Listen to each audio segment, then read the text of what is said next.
তো আজকে আমরা আলোচনা করব অযৌন জনন পদ্ধতি। তো অযৌন জনন পদ্ধতি আগে আমরা একটু জাস্ট রিভিশন হিসেবে বলে রাখি। যৌন জনন আমরা আলোচনা করেছি এবং সেখানে কি দেখেছি যে যৌন জননের জন্য দুটো জিনিস অবশ্যই লাগে, একটা হচ্ছে পুংগ্যামেট আর একটা হচ্ছে স্ত্রী গ্যামেট। এবং এটাও জেনেছি যে পুংগ্যামেটের জন্য সাধারণত পুং বা পুরুষ জীব লাগে এবং স্ত্রী গ্যামেটের জন্য স্ত্রী জীব। অযৌন জনন যৌন জননের থেকে একটা প্রধান ডিফারেন্স হচ্ছে অযৌন জননে গ্যামেট লাগে না, গ্যামেট প্রয়োজন নেই। অযৌন জননের একক হচ্ছে রেণু। যদিও রেণু ছাড়াও আরও অনেক পদ্ধতিতেও অযৌন জনন হয়। তাহলে আমরা অযৌন জনন কাকে বলবো? অযৌন জনন হচ্ছে সেই পদ্ধতি যে পদ্ধতিতে সাধারণত একটাই জীব থেকে অপত্য তৈরি হবে, কিন্তু গ্যামেট ছাড়াই। গ্যামেট উৎপাদন বা গ্যামেটের মিলন ছাড়াই। তাই এটাকে বলছে অযৌন জনন। যৌন জনন কথার অর্থই হচ্ছে গ্যামেট তৈরি হবে এবং দুটো গ্যামেটের মিলন হবে, পুংগ্যামেট ও স্ত্রী গ্যামেট মিলন হবে। আর অযৌন জনন মানে গ্যামেট উৎপাদন হবে না, গ্যামেটের প্রয়োজন নেই বলে, এবং একখানা জীব থেকেই অপত্য তৈরি হবে। একখানা জীব থেকে অপত্য তৈরি মানে অর্থাৎ একটা জীব সেই তার দেহ থেকেই কোনো না কোনোভাবে আর একটা সন্তান তৈরি হবে। সেটা আমরা আমাদের আশেপাশের যে প্রাণী বা উদ্ভিদ দেখি, প্রধানত বেশি আমাদের আশেপাশে যাদেরকে খালি চোখে দেখা যায় বেশ বড় আকৃতির, তাদের মধ্যে সাধারণত আমরা দেখতে পাবো না। অর্থাৎ উন্নত শ্রেণীর জীবেদের দেহে অযৌন জনন থাকে না, হয় না। যেমন মানুষ উন্নত শ্রেণীর জীব, পাখি আমরা আশেপাশে যাদের দেখি তাদের মধ্যে অযৌন জনন হয় না। আমাদের আশেপাশে যে গরু, ছাগল, ভেড়া বা ছোটোখাটো পোকামাকড় যাদের দেখি, প্রজাপতি বা মৌমাছি, এদের অধিকাংশ ক্ষেত্রেই, মৌমাছির ক্ষেত্রটাও বলতে পারি একটু অন্যরকম ব্যাপার আছে, কিন্তু অধিকাংশ প্রাণীদের মধ্যে, উন্নত প্রাণী যাদের আমরা দেখতে পাই বা এই যে আমরা আশেপাশের যে গাছপালা দেখতে পাই, তাদের প্রত্যেকের মধ্যেই যৌন জনন দেখা যায়, অযৌন জনন হয় না। এবার অযৌন জনন যাদের হয় তাদের এক্সাম্পলগুলোও দেখতে পাবে যে তারাও আমাদের আশেপাশেই আছে, উদ্ভিদ বা প্রাণী। তো প্রধান মেন ব্যাপার হচ্ছে এখানে একটাই জীব থেকে অপত্য তৈরি হয়, সন্তান, এবং এখানে সময় কম লাগে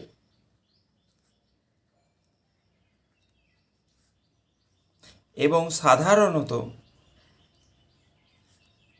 একসঙ্গে অনেক জীব তৈরি হয়।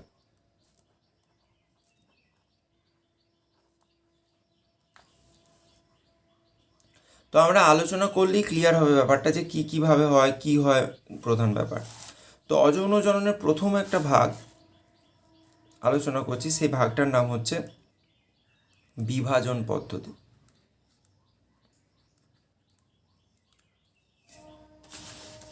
তো এই বিভাজন পদ্ধতি কাদের দেখা যায়?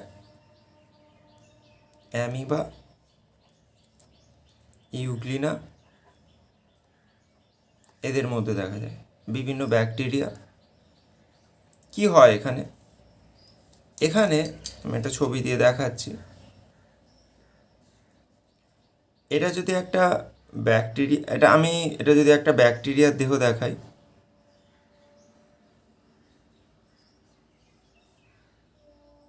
এটা ব্যাকটেরিয়ার নিউক্লিয়াস। এই ব্যাকটেরিয়ার নিউক্লিয়াস সহ ব্যাকটেরিয়াটা প্রথমে নিউক্লিয়াসটা নিজেরা একটু বিভাজিত হয়ে এরকম বড় হয়ে যায়। তারপরের ধাপে কি হয়? সাইটোপ্লাজমটা একটু বড় হয়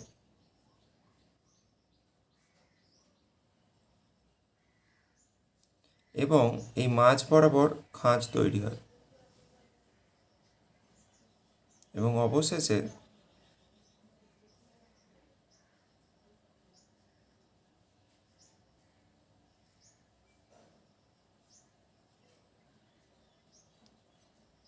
এইভাবে দুটো অপত্য ব্যাকটেরিয়া তৈরি হয়। এই যে দুটো আমি এঁকেছি। তো এই যে এটাকে আমরা যদি বলি মাতৃ উদ্ভিদ বা মাতৃজীব, উদ্ভিদ বলবো কেন, মাতৃ ব্যাকটেরিয়া,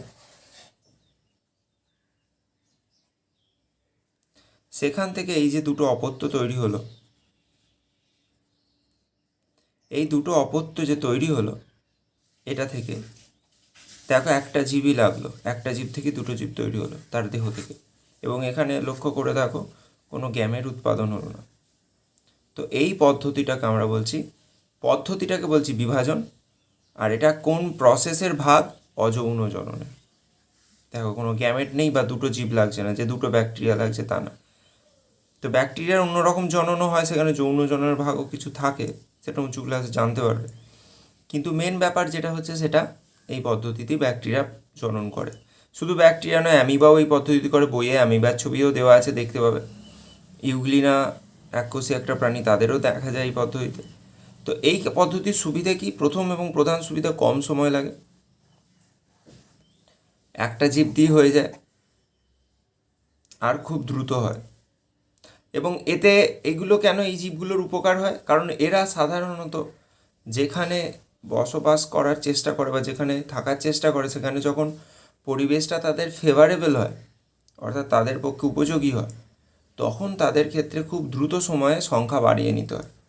যেমন আমাদের দেহে যখন কোনো রোগের জীবাণু ঢোকে, ফর অ্যান এক্সাম্পল, কারুর দেহে কলেরার জীবাণু ঢুকলো, তো কলেরার জীবাণু ঢোকা মানে কি? আমাদের খাদ্য বা জলের মাধ্যমে কলেরার জীবাণু পাকস্থলী দিয়ে ক্ষুদ্রান্তে বৃহদন্ত্রে এসছে, সেখানের পরিবেশ উপযুক্ত পেয়ে সংখ্যা বাড়াচ্ছে। সংখ্যা বাড়ানোটা কীরকম? যদি দুটো কলেরার জীবাণু ঢুকে থাকে, খুব অল্প সময়ের মধ্যেই, মানে একদিনে, গোটা দিনে দেখা গেলো দুটো কলেরার জীবাণু থেকে 2000 হয়ে গেছে। তাহলে এই এত অল্প সময়ের মধ্যেই 2000 হয়ে গেল কেন? 24 ঘন্টারও আগে এত অল্প সময়ের মধ্যে? তার একটাই কারণ, এই দুটো থেকে 2000 হয়ে যাওয়ার, একটাই কারণ, যে এরা এই বিভাজন প্রক্রিয়ার মাধ্যমে বংশ বিস্তার করছে। ঠিক এই রকমভাবে আর একটা জীবাণুর আমি এক্ষুনি এক্সাম্পল দিচ্ছি। সেই জীবাণুটার নাম হচ্ছে প্লাজমোডিয়াম।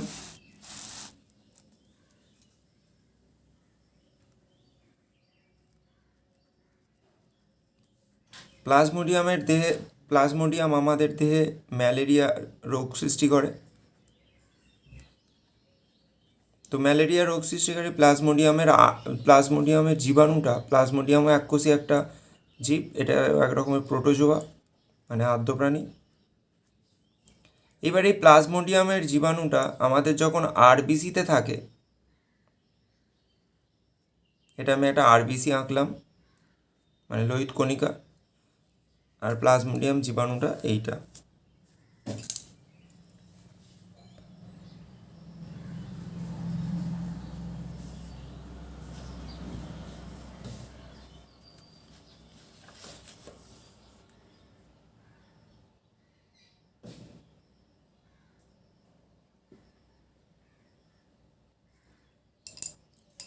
এই প্লাজমোডিয়ামের জীবাণুটা, যেটা এই গোটা লালের মধ্যে এঁকেছি, এর নিউক্লিয়াস হচ্ছে এইটা লক্ষ্য করে দেখো, আমি পরের ছবিটা কি আঁকছি।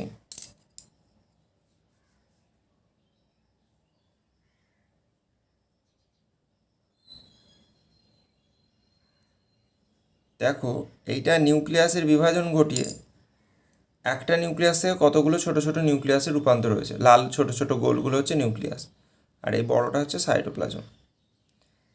এই যে এতগুলো নিউক্লিয়াস হলো আর এই যে সাইটোপ্লাজম হলো, এবার এরা প্রত্যেকে একটু করে সাইটোপ্লাজমের ভাগ নেবে, নিয়ে আর একটা করে নিউক্লিয়াস নিয়ে প্রত্যেকে ফেটে এখান থেকে বেরিয়ে যাবে। এই দশাটাকে বলছি সাইজন্ট দশা।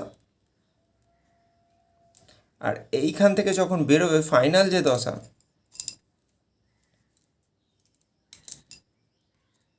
একটু করে সাইটোপ্লাজম নিয়ে বেরোচ্ছে, দেখো।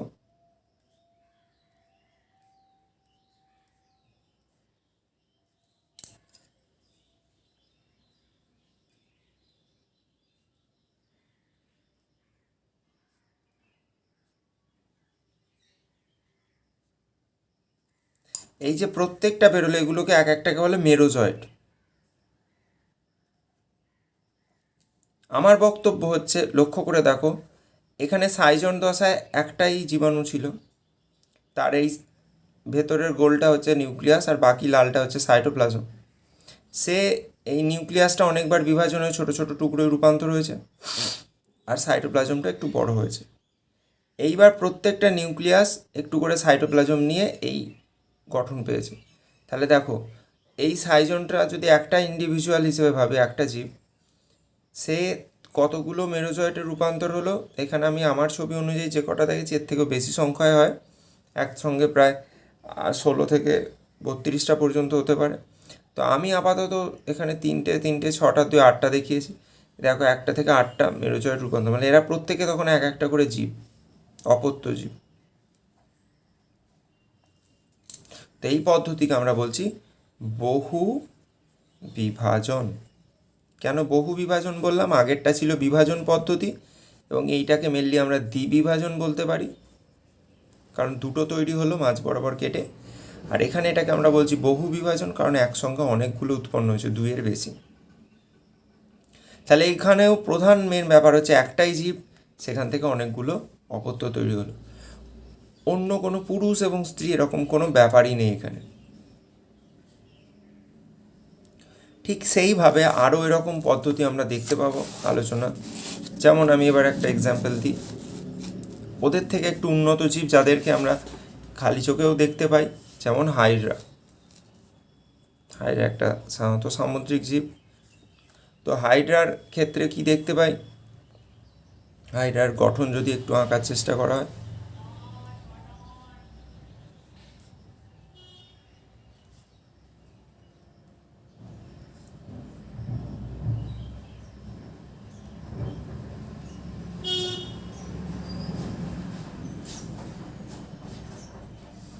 তো এইরকম একটা মোরালেস যদি হাইড্রার ছবি আঁকি,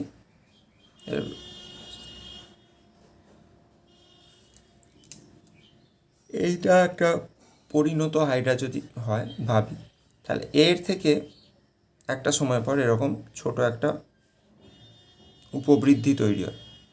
যে উপবৃদ্ধিটা আমি লাল রং দিয়ে বোঝাচ্ছি, এই উপবৃদ্ধিটা আস্তে আস্তে বাড়ে,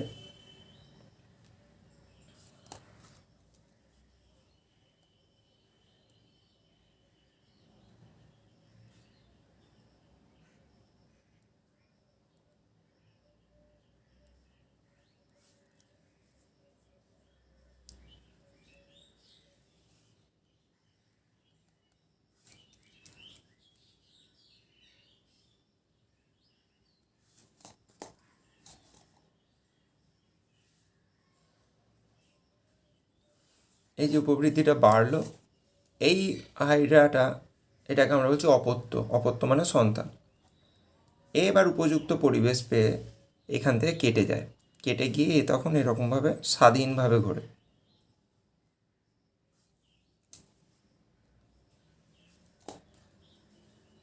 এমনিতে পরিণত হাইড্রা চলতে পারে না, এ কিন্তু জলে ভেসে বেরিয়ে উপযুক্ত জায়গায় আটকায়। তাহলে এই যে হাইড্রা থেকে একটা আর একটা হাইড্রা তৈরি হলো, এখানে দেখো পিতা হাইড্রা বা মাতা হাইড্রা এরকম কিছু ব্যাপার নেই। দেহ থেকে হঠাৎ করে একটা বিশেষ জায়গা থেকে একটা নতুন গঠন তৈরি হয়, তাকে বলে উপবৃদ্ধি। তারপর থেকে এই জিনিসটাকে বলে কোরক। প্রথম অবস্থায় এটাকে বলে কোরক বা কোরক বা মুকুল হিসেবে ভাবতে পারো।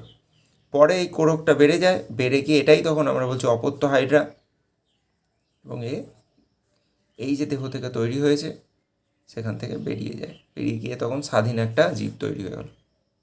তাহলে প্রত্যেকটা ক্ষেত্রে কি দেখা যাচ্ছে, গ্যামেটের কোনো বালাই নেই, সাধারণত দেহ থেকেই অংশ নিয়ে নতুন জীব তৈরি হচ্ছে। আমরা আমাদের মধ্যে একবার যদি ভাবলেই অবাক লাগবে যে আমাদের দেহের যদি এরকম হতো তাহলে কী হতো, আমাদের দেহের কোনো একটা অংশ থেকে একটা নতুন জীব তৈরি হয়ে যেত, কিন্তু সেটা পসিবল নয়। উন্নত জীবের ক্ষেত্রে অযৌন জনন প্রায় দেখাই যায় না, মেনলি যৌন জনন পদ্ধতিতেই তারা বংশ বিস্তার করে, এবং সেটার পজিটিভ দিক অনেকে আছে। আমরা ফাইনালি যখন পার্থক্য আলোচনা করব তখন ওটা বলে দেবো। ঠিক, তাহলে এই পদ্ধতির মাধ্যমে আমরা খণ্ডীভবন হয়। আচ্ছা, হাইড্রাও যেমনভাবে করে, এই পদ্ধতি বলে কোরকোদ্গম।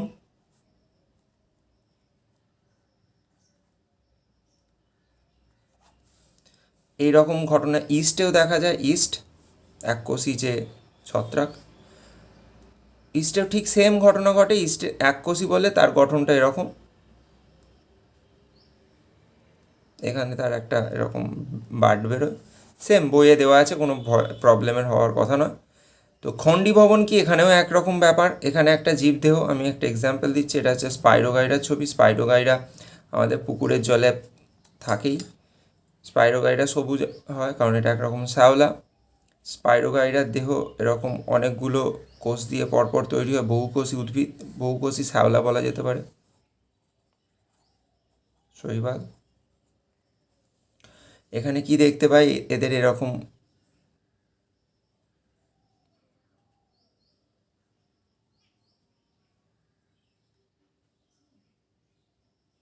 এই রকম থাকে, ক্লোরোপ্লাস্টের এরকম পট্টি থাকে, এইটা পুরো ক্লোরোপ্লাস্টের গঠন, এবং ক্লোরোপ্লাস্টের জন্যই এদের দেহের রং সবুজ বা এরা সালোক সংশ্লেষ করতে পারে। এগুলো হচ্ছে নিউক্লিয়াস। তো এরা কি হয়, জলের তোড়ে বা জলের আঘাতে বা কোনো কারণে আঘাত পেলে এদের দেহের কোনো অংশ কেটে যায়। কেটে যাওয়া মানে ধরো এখান থেকে কেটে গেল, এখান থেকে কেটে গেল, তাহলে কেটে গেলে গঠনটা কীরকম হবে, এখানে দুটো পার্ট, দুটো পার্ট।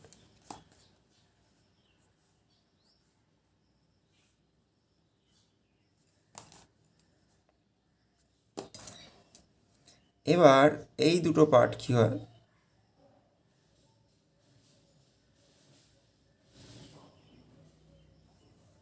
এ একটা তখন নতুন উদ্ভিদ, এও একটা তখন নতুন উদ্ভিদ, অর্থাৎ এ আবার বাড়তে থাকে এভাবে, এও আবার এইভাবে বাড়তে থাকে। তাহলে এ হলো অপত্য জীব, এ হলো মাতৃজীব। তাহলে এ থেকে দুটো নতুন জীব তৈরি হলো, এই দুটোকে আমরা অপত্য হিসেবে ভাবতে পারি।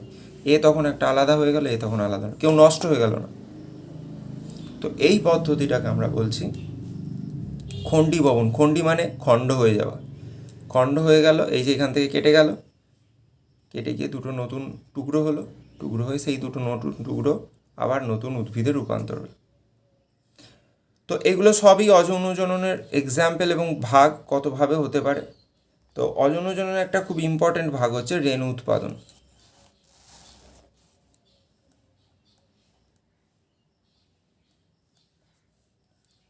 রেণুর ইংরেজি হচ্ছে স্পোর।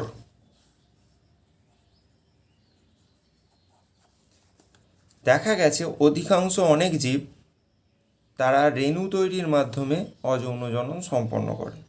রেণু তৈরির মাধ্যমে অযৌন জনন সম্পন্ন করে, এই কথার অর্থ হচ্ছে কি, এর একটা আমি এক্সাম্পল দিই, একটা না অনেকগুলো এক্সাম্পলই দেব।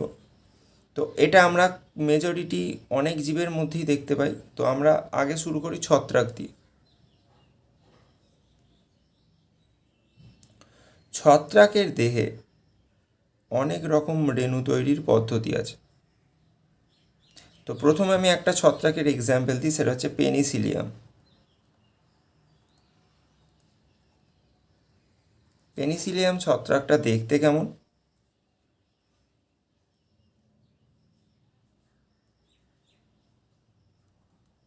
সেখানে দেখাচ্ছি।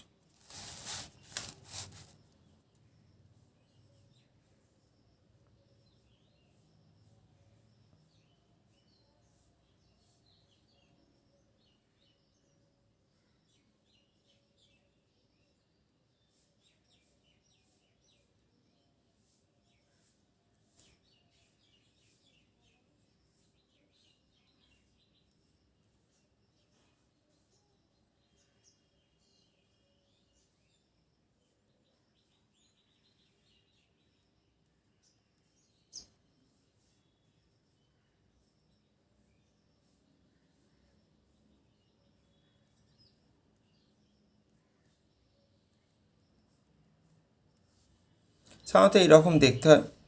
এই যে জিনিসগুলো আমি গোল গোল এঁকেছি, এগুলোকে একটু যদি বড় করে আঁকি,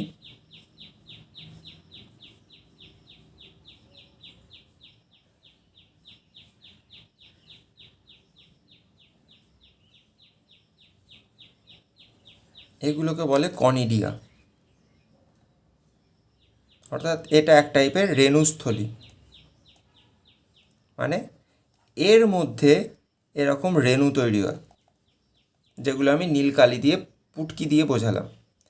এই যে রেণুগুলো তৈরি হয়, এই রেণুগুলো কী করে, এই ছত্রাকটার যখন এই রেণুথলিটা পরিপূর্ণ হয়, মানে পুষ্ট হয় বা পরিণত হয়, এই রেণুথলির ভেতরে রেণুগুলো ম্যাচিওর করে যায়, তখন এই রেণুথলিটা ফেটে যায়। ফেটে গিয়ে এই রেণুগুলো বাতাসে ভাসে, কারণ খুব সূক্ষ্ম বলে। এইবার উপযুক্ত পরিবেশ পেলেই, যেখানে জল মানে একটু আর্দ্রতা বেশি, যেখানে ওরা খাবার পাবে, খাবার পাবে মানে কাঠ হতে পারে, সেটা ভিজে কাঠ হতে পারে, ভিজে চামড়া হতে পারে, বা ভিজে কোনো ফলের খোসা হতে পারে, যেখানে উপযুক্ত পরিবেশ পাবে, রেণুগুলো এমনিতে বাতাসে ভাসছে, সেই উপযুক্ত পরিবেশে রেণুটাও আছে, সেই রেণুটা ওই ভিজে কাঠ বা পচা খড় বা ওই ভিজে চামড়া বা কোনো ফলের খোসা, সেই সমস্ত জায়গায় আটকে যায়, গিয়ে সেই রেণু থেকে এরকম আবার একটা নতুন ছত্রাক তৈরি হয়। তাহলে এই পদ্ধতিতে ছত্রাক বংশ বিস্তার করে। এটাই হচ্ছে ছত্রাকদের বংশ বিস্তারের পদ্ধতি। এইভাবেই অধিকাংশ ছত্রাক বংশ বিস্তার করে। এবার বিভিন্ন ছত্রাকের রেণু থলিগুলো আলাদা আলাদা টাইপের হয়। মানে কিছু এই যে রেণুগুলো, এগুলো বাতাসে ভাসে। আবার কিছু রেণু আছে জীবের, যেমন আমি একটা এক্সাম্পল দিচ্ছি, ফাইটোপথেরা ইনফেস্টান্স।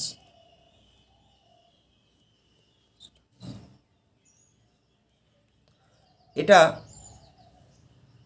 কি করে, এটা আলুর ধসা রোগ ঘটায়। তো এই রোগের যে এই যে ছত্রাকটা, এই ছত্রাকেরও এরকম রেণু হয়, কিন্তু সেই রেণুগুলোকে বলে জুস্পোর। জুস্পোর মানে কি, এই রেণুগুলো হচ্ছে চলরেণু, মানে এই রেণুগুলো নিজস্ব গমন ক্ষমতা আছে।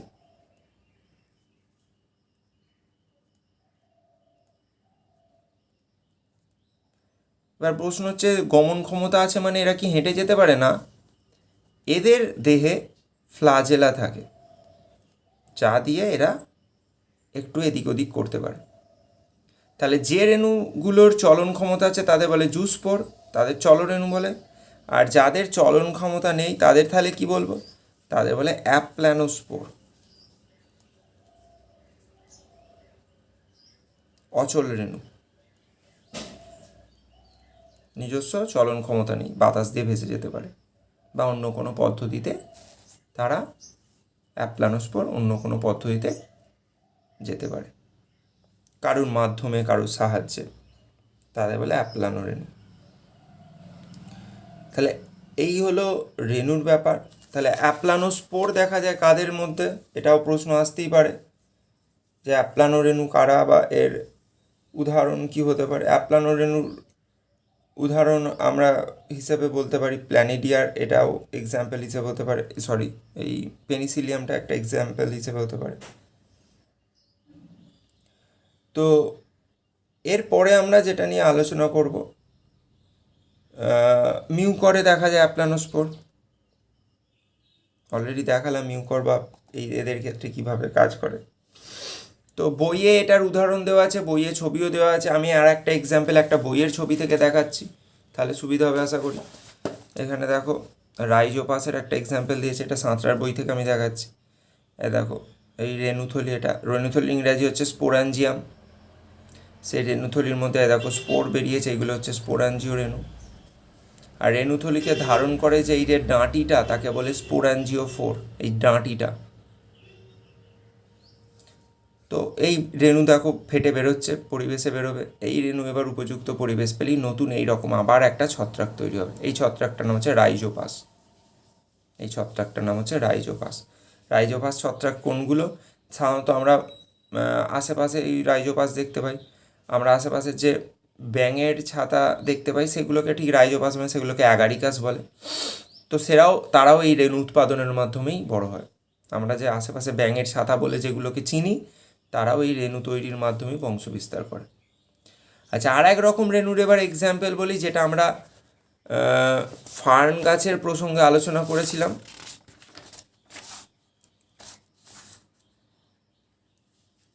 ফার্ন গাছের রেণু উৎপাদন কথা মনে আছে নিশ্চয়ই, কিন্তু সেই রেণুটা একটু এদের থেকে আলাদা। সেটা কোথায় তৈরি হয়েছিল? সোরাসে তৈরি হয়েছিল, এবং সেই রেণু থেকে নতুন উদ্ভিদ তৈরি হয়েছিল। যদি আমরা একটুখানি প্রিভিয়াস পড়াটার কথা মনে রাখি, অর্থাৎ জনুক্রমের চ্যাপ্টারেও কিন্তু আমরা একরকম রেণু নিয়ে আলোচনা করেছিলাম, যেটা ফার্নের ক্ষেত্রে দেখা যায়। আশা করি সেটা পুরোটা মনে আছে, তাই আমি আর সেটা নিয়ে আলোচনা করছি না। এরপরে আর একটা ধাপ আলোচনা করি, সেটা হচ্ছে পুনরুৎপাদন বা রিজেনারেশন। এটা একটা খুব ইন্টারেস্টিং পদ্ধতি। কেন ইন্টারেস্টিং বলছি? এখানে যে জীবগুলোকে আমরা দেখব তাদের একটা বেশ মজা হচ্ছে, মেনলি কৃমিদের ক্ষেত্রে দেখা যায় এরা দেহের কোনো অংশ কেটে গেলেও নতুন জীব তৈরি করতে পারে, মানে একদম অদ্ভুত ব্যাপার। এটা যদি একটা কৃমির ছবি আঁকি, প্ল্যানেরিয়া কৃমি,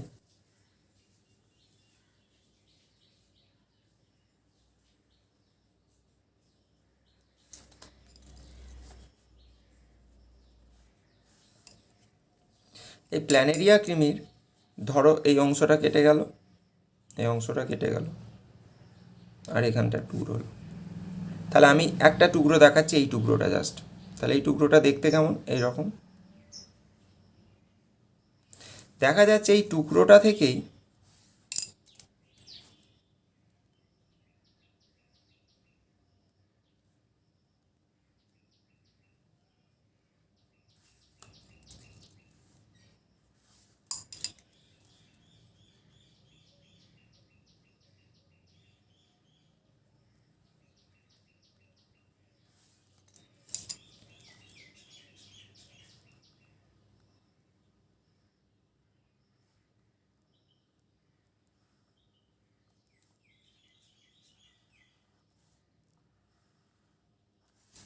একদম একটা পূর্ণাঙ্গ প্রাণী তৈরি হয়ে গেল একটা টুকরো থেকে। ঠিক এইভাবে এই টুকরো থেকে হতে পারে, এই টুকরো থেকে হতে পারে, এই টুকরো। এই পদ্ধতিটাকে বলছে রিজেনারেশন বা পুনরুৎপাদন। এটা প্ল্যানেরিয়ায় দেখা যায়, কেঁচোতে দেখা যায়, হাইড্রাতেও দেখা যায়, স্পঞ্জেও দেখা যায়। এই হলো ব্যাপার। আচ্ছা, এই পদ্ধতিগুলো হলো সমস্তই অযৌন জননের ভাগ। এবার আমি কিছু এক্সাম্পল দেবো যেখানে যৌন জননও হয়, আবার অযৌন জননও হয়, এবং ওগুলো অধিকাংশ উন্নত জীবে। সেগুলো আমরা বলছি অঙ্গজ জনন। যেটা আমরা এগুলো যে এক্সাম্পলগুলো দেখবো সেগুলো উন্নত উদ্ভিদের, এবং তারা প্রত্যেকেই কিন্তু যৌন জননে সক্ষম। আমি উদাহরণগুলো দিলেই বুঝতে পারবে। অঙ্গজ জননকে দুভাগে আমরা ভাগ করতে পারি। একটা হচ্ছে প্রাকৃতিক অঙ্গজ জনন,